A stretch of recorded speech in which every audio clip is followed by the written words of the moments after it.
Patna city में गुरुवार को देर शाम ब्लैकआउट के दौरान मसाला व्यापारी पिंटू कुमार की हत्या की गुत्थी आखिरकार पटना पुलिस ने सुलझा दी। इस पूरे मामले का खुलासा करते हुए पटना पुलिस ने एक नाबालिग शूटर को गिरफ्तार किया, जिसकी उम्र 16 साल है। शूटर को पिंटू कुमार की हत्या करने के लिए 10,000 रुपए एडवांस मिले थे। घटना सुल्तानगंज थाना क्षेत्र के मुसल्लमपुर हाट में घटी थी। इस पूरे घटनाक्रम को लेकर पूर्वी एसपी परिचय कुमार ने बताया कि पिंटू की हत्या पहले के विवाद से जुड़ा है। बेउर जेल से बंद अपराधियों ने हत्या की साजिश रची। आपको पता होगा कि परसों रात में मुसल्लमपुर हाट में जो सुल्तानगंज अंतर्गत पड़ता है वहाँ एक हत्या की घटना हुई थी जो ब्लैकआउट के कारण एकदम से ब्लाइंड केस था। आपको पता होगा कि 7 से 7:15 के बीच में ब्लैकआउट किया गया था। उसी ब्लैकआउट का फ़ायदा उठाकर एक मसाला व्यापारी जिसका नाम पिंटू कुमार है, उनकी हत्या क्लोज रेंज से गोली मार के कर दी गई थी। घटना के उद्भेदन के लिए एक विशेष टीम का गठन किया गया था जिसमें एसएचओ सुल्तानगंज के साथ साथ डीआईओ की टीम प्रमुख रूप से एसआई विकास कुमार थे। तो इनके द्वारा त्वरित रूप से घटना का उद्भेदन कर लिया गया 36 घंटे के अंदर ही।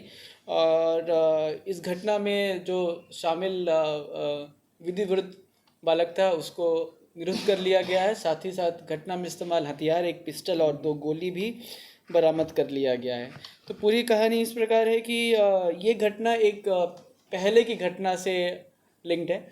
फरवरी में मुसल्लमपुर हाट में ही एक घटना हुई थी जहाँ पे एक आलू प्याज के व्यापारी सोनू की हत्या कर दी गई थी। उस समय भी उस घटना का 24 घंटे के अंदर उद्भेदन कर लिया गया था और कुछ अपराध कर्मियों को अग्रसारित किया गया था। और उसमें से जो 2 प्रमुख अपराध कर्मी थे, एक था विक्का उर्फ विकास और दूसरा था संजय गोप।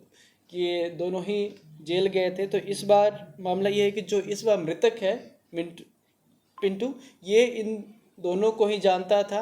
और उस समय भी अनुसंधान में ये निकल कर आया था कि विक्का और विकास और संजय गोप अपने हाट में काम करने के अलावा अवैध रूप से शराब वगैरह का काम भी करते थे। अभी जो इन्वेस्टिगेशन में निकल कर आ रहा है, ये निकल के आ रहा है कि पिंटू इन दोनों के जेल जाने के बाद इनके बदले या इनको सहयोग करने के लिए ये शराब वगैरह का काम भी किया करता था। हालांकि इस बारे में और हमें साक्ष्य संकलन करना है।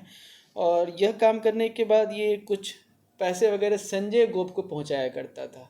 जेल में उससे मिलने भी जाया करता था, परंतु ये संजय गोप को पैसे देता था, परंतु ये विक्का और विकास को नहीं दिया करता था। इसी बात से गुस्से में आके विक्का और विकास के द्वारा पिंटू की हत्या जो नाबालिग अपराधकर्मी निरुद्ध हुआ है उसके द्वारा कराई गई।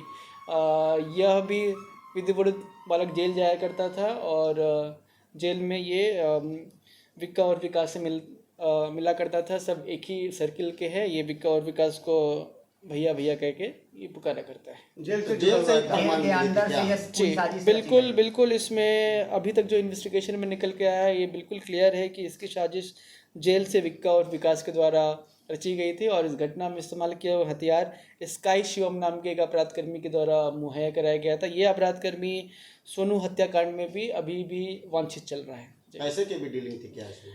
पैसे की बात अभी तक निकल के डायरेक्टली नहीं आई है। वही निकल के आई है कि पिंटू के द्वारा संजय गोप का काम करते हुए उसे पैसे पहुंचाए जा रहे थे, परंतु विक्का और विकास को नहीं पहुंचाए जा रहे थे। तो इस पूरे घटनाक्रम में कहीं ना कहीं जो मृतक है उनकी भी अवैध गतिविधि प्रकाश में आई है। संजय गोप का क्या रोल था? संजय गोप और विक्का और विकास दोनों ही सोनू हत्याकांड में पकड़ के जेल गए थे उस अपराध में। ये दोनों शराब वगैरह का अवैध काम भी किया करते थे। इन दोनों के जेल जाने के बाद यह काम जो मृतक है पिंटू, इसके द्वारा अपने कुछ और साथियों के साथ मिलकर किया जा रहा था। परंतु जैसा कि अभी तक इन्वेस्टिगेशन में आया है कि इस काम के पैसे सिर्फ संजय गोप को पहुंचाए जा रहे थे, विक्का और विकास को नहीं पहुंचाए जा रहे थे। इसी बात से नाराज़ होकर या गुस्से में आकर जो भी है विक्का और विकास के द्वारा पिंटू की हत्या की प्लानिंग की गई और जो अपराधकर्मी निरुद्ध हुआ है उसे सेट किया गया और उसके द्वारा ये काम करवाया गया। इसमें ये एक बात और इंटरेस्टिंग है कि जिस विधि विरुद्ध बालक को हमने निरुद्ध किया है, इसने कन्फेस भी किया है, हथियार भी रिकवरी हुई है इसके कन्फेशन के बेसिस पे। ये पिछले 15 दिन से लगभग मसाला व्यापारी के सामने ही और किसी व्यापारी के यहाँ लेबर का काम इसने करना शुरू कर दिया था, ताकि मौका मिलते ही इस अपराध की घटना को कारित कर सके। कितना का मांग किया गया था? जी, ऐसी कोई मांग वाली रुपए निकल कर नहीं है। जैसा मैंने बताया है कि हथियार कहाँ से लाया था? हथियार स्काई शिवम नाम के एक अपराध कर्मी के द्वारा मुहैया कराया गया था। ये अपराध कर्मी सोनू हत्याकांड में भी